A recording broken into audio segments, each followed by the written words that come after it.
नमस्कार, माझं नाव आराध्या परशुराम कोकणे आहे आणि मी कै वि मो मेहता या प्रशालेत 7वी मध्ये शिकते. नुकतंच दमाणी प्रशालेत वक्तृत्व स्पर्धा झाली, त्यामध्ये माझा सहभाग होता.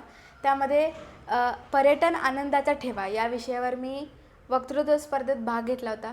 वक्तृत्व स्पर्धा खूप छान झाली, नियोजन उत्तम होते आणि मला सहभाग प्रमाणपत्रसुद्धा दिलं गेलं.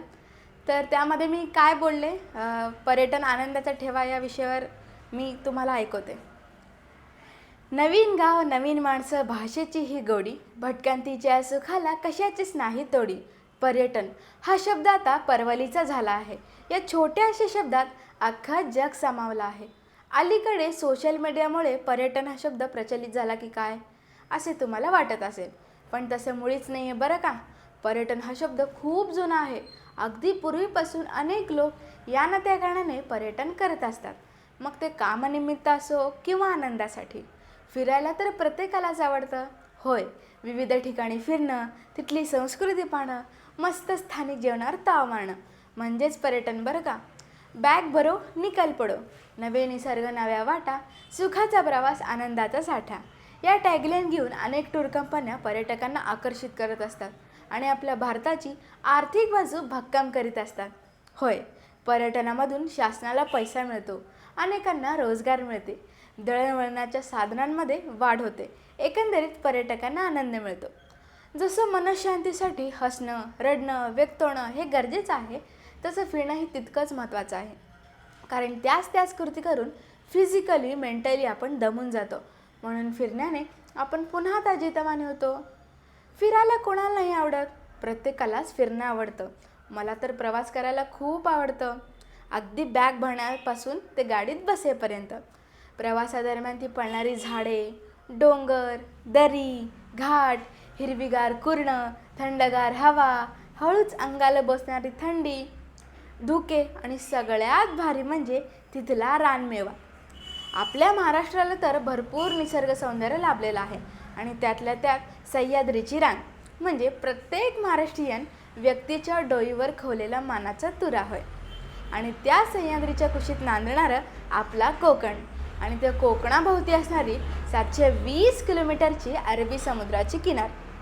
प्रत्येक ठिकाण हे वैशिष्ट्यपूर्ण आहे.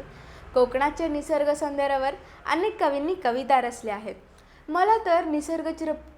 मला तर निसर्गचित्राप्रमाणे कोकण भासतो. जसं की डोंगर, उगवता सूर्य, समुद्र, लहानशी कौलारू घरे, झाडी, पाऊस, पक्षी आणि शांतता हे सगळंच तिथं आहे. आणि सगळ्यात महत्त्वाचं म्हणजे जिभेला तृप्त करणारं मोदक आणि सोलकढी. प्रत्येक ठिकाणची भाषा ही वेगळी असते. जसजसे पुढे जाऊ तशी भाषा बदलत जाते. भाषा कुठलीही असो, पण त्यातलं प्रेम हे वेगळंच असतं. या सर्व गमती जमती करत आपण आपल्या प्रवासाचा आनंद घेत असतो. परंतु या दरम्यान आपल्या हातून त्या परिसरात कुठलाही कचरा होणार नाही याचे भान प्रत्येक पर्यटकांकडे असावे असे मला वाटते. प्रवासादरम्यान झालेल्या ओळखीचे रूपांतर हळूहळू मैत्रीमध्ये होते. यातून आपल्याला विचारांची देवाणघेवाण करता येते, सुखदुःख शेअर करता येतात. जसं जेवणामध्ये वेगवेगळे प्रकार असतात, तसे पर्यटनाचे पण असतात बरं का. जसे की आध्यात्मिक सहल, अभ्यासिक टूर, युवा वर्गांसाठी ट्रेकिंग, हिमालयन ट्रिप, जंगल ट्रिप, कोस्टल ट्रिप आणि या सगळ्यांमधली माझी आवडती ट्रिप म्हणजे ट्रेकिंग करणे. ट्रेकिंग करणे म्हणजे साहस दाखवणे, अनेक अडचणींवर मात करून इच्छित स्थळ गाठणे होय. आता याला ट्रेकिंग करणं म्हणतात. परंतु छत्रपती शिवाजी महाराज हे नेहमीच करायचे, तेव्हा त्याला म्हणायचे पराक्रम. विविध किल्ले त्याने जिंकले आणि त्याच किल्ल्यावर शिवरायांच्या नामघोषात चालणे मला खूप आवडते. म्हणून पर्यटनामधला हा प्रकार मला खूप आवडतो. मला तर वाटतं की इतिहास हा विषय पुस्तकामधून जगता येत नाही, तर तो प्रत्यक्षात जगावा लागतो. म्हणून प्रत्येकाने जमेल तेव्हा फिरायला जावे. कोणी मंदिरांमध्ये रमून जावं तर कोणी वास्तूंमध्ये, कोणी पाण्यांमध्ये स्वच्छंदी व्हावं तर कोणी जेवणामध्ये तृप्त व्हावं, कोणी सह्याद्रीसारखं अभेद्य व्हावं तर कोणी धुक्यांप्रमाणे गमन करावं. शेवटी एकच म्हणेन, एक प्रवास, अनेक आठवणी आणि या आठवणी डोळ्यांच्या कॅमेऱ्यामध्ये जपून ठेवा आणि पुन्हा तयार व्हा नवीन आठवणीसाठी.